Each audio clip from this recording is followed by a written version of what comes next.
नमस्कार दोस्तों, आज का जो डिस्कशन हम करेंगे कॉर्डिस्टार डीएक्स कफ सिरप के ऊपर। क्या इसके अंदर यूजेस होते हैं यानी बेनिफिट्स हैं, क्या इसके अंदर साइड इफ़ेक्ट्स हैं और क्या प्रिकॉशंस का हमें ध्यान रखना चाहिए, उसके ऊपर हम डिस्कशन करेंगे। कॉर्डिस्टार कफ सिरप एक प्रकार का एक ऐसा कफ सिरप होता है जिसके अंदर कॉम्बिनेशन होता है मेडिकेशंस का। इसे बेसिकली इस्तेमाल किया जाता है in the treatment of dry cough, means जो सूखी खांसी की समस्या होती है उसमें कॉर्डिस्टार का इस्तेमाल किया जाता है। इवन डॉक्टर अपने एक्सपीरियंस के हिसाब से आपको ये प्रिस्क्राइब करता है विभिन्न प्रकार की डिफरेंट कंडीशंस में, चाहे वो एलर्जिक कंडीशन हो, चाहे आपको रनी नोज़ महसूस हो रही हो या स्टव नोज़ हो, कॉन्जेशन की समस्या हो, नाक आपकी लाल रह रही है और आपकी आंखों से पानी की समस्या हो रही है, पानी आ रहा है, अगर वाटरी आइज जैसी समस्या में दे सकता है। बट ये बेस्ड होता है आपके एलर्जिक सिम्टम्स में, मीन्स आपको क्या इरिटेशन महसूस हो रहा है। अगर आपको गले में भी इरिटेशन महसूस हो रहा है तब भी डॉक्टर इसे प्रिस्क्राइब कर सकता है। तो ये डिफरेंट कंडीशन में डॉक्टर इसे दे सकता है, but basically on the allergic symptoms पे। और अब आप जानते हैं कि अब इसके मोड ऑफ एक्शन की अगर हम डिस्कस करें, मोड ऑफ एक्शन इसका बेस्ड होता है कि जो इरिटेंट्स होते हैं आपकी बॉडी अगर कभी भी एक्सपोजर में आती है, जो धूल है या फिर मिट्टी है, किसी प्रकार का अगर आप उसके कांटेक्ट में आते हैं तो आपको स्नीजिंग वगैरह शुरू हो जाती है या आंखों से पानी आने लगता है, ये एलर्जिक सिम्टम्स के कारण होता है। तो ये जो बेसिकली ये सिरप होता है ये वहाँ पे जाके ब्लॉक कर देता है हिस्टामिन, मीन्स उसको रिलीज़ नहीं होने देता। तो जब अगर सब्सटेंस रिलीज़ नहीं होता तो इरिटेशन नहीं होता है। तो एक तरह से ये इसका मोड ऑफ एक्शन होता है।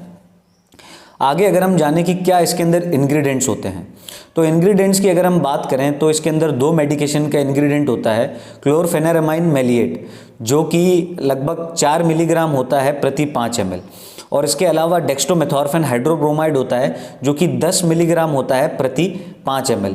तो ये इसके अंदर इंग्रेडिएंट्स होते हैं। जो इसके अंदर क्लोरफेनेरामाइन होता है वो एक तरह से एंटी एलर्जिक होता है, और जो डेक्स्ट्रोमेथॉर्फेन हाइड्रोब्रोमाइड होता है वो एक तरह से कफ सप्रेसेंट होता है, मीन्स आपकी खांसी को रोकता है। तो ये इस तरीके से ये वर्क करते हैं। आगे अगर हम जानते हैं कि क्या इसके अंदर बेनिफिट्स यानी क्या इसके अंदर यूजेस हो सकते हैं। यूजेस की अगर हम बात करें, पहले ही हम डिस्कस कर चुके हैं कि ये कफ सिरप बेहतरीन रिजल्ट देता है in the dry cough, means किसी को सूखी खांसी की समस्या होती है तो उसमें पेशेंट को ये प्रिस्क्राइब किया जाता है डॉक्टर द्वारा। इसके अलावा थ्रोट इरिटेशन, अगर गले में किसी प्रकार की आपको खराश महसूस हो रही है, इरिटेशन महसूस हो रहा हो, तो भी डॉक्टर इसे प्रिस्क्राइब कर सकता है। इवन आप देखेंगे कॉन्जेशन की समस्या में भी पेशेंट को ये दिया जा सकता है, या रनी नोज़ या वाटरी आइज़। बेसिकली ये ड्राई कफ में दिया जाता है, बट रनी नोज़ और या वाटरी आइज़ में तभी देगा जब डॉक्टर अपने एक्सपीरियंस के हिसाब से देगा आपको, क्योंकि अगर किसी प्रकार की दिक्कत आती है तो जब सिम्टम्स देखेंगे तभी आपको ये प्रिस्क्राइब किया जाएगा। और इसे स्नीजिंग यानी छींकों वगैरह में भी दिया जा सकता है। तो ये कुछ इसके अंदर यूजेस यानी बेनिफिट्स होते हैं। इसके अलावा आगे हम डिस्कस करें कि क्या इसके अंदर साइड इफ़ेक्ट्स हो सकते हैं। साइड इफ़ेक्ट्स को समझना से पहले आपको ये समझना पड़ेगा कि जो साइड इफ़ेक्ट्स होते हैं ये वेरी कर सकते हैं इंडिविजुअल टू इंडिविजुअल। तो नोजिया एंड वॉमिटिंग आपको देखने को मिल सकता है, हेडेक की समस्या, सर दर्द की समस्या हो सकती है, टायर्डनेस महसूस हो सकता है, पेशेंट को थकावट महसूस एक तरह से हो सकती है।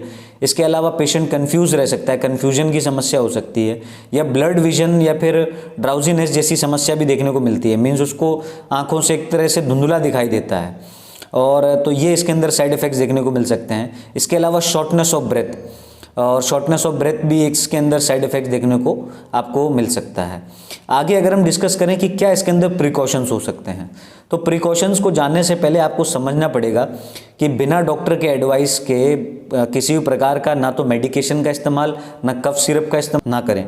इवन अगर आप देखेंगे कि जिस प्रकार से डॉक्टर ने आपको प्रिस्क्राइब किया है कि इतने समय और इतनी क्वांटिटी में आपको ये मेडिकेशन या फिर कफ सिरप लेना है, उसी हिसाब से ही आपको ये लेना है। और आमतौर पर ये सवाल भी होते हैं कि इसे प्रेग्नेंट जो वुमेन होती हैं वो भी इसे अवॉइड करें तो बहुत अच्छा रहेगा।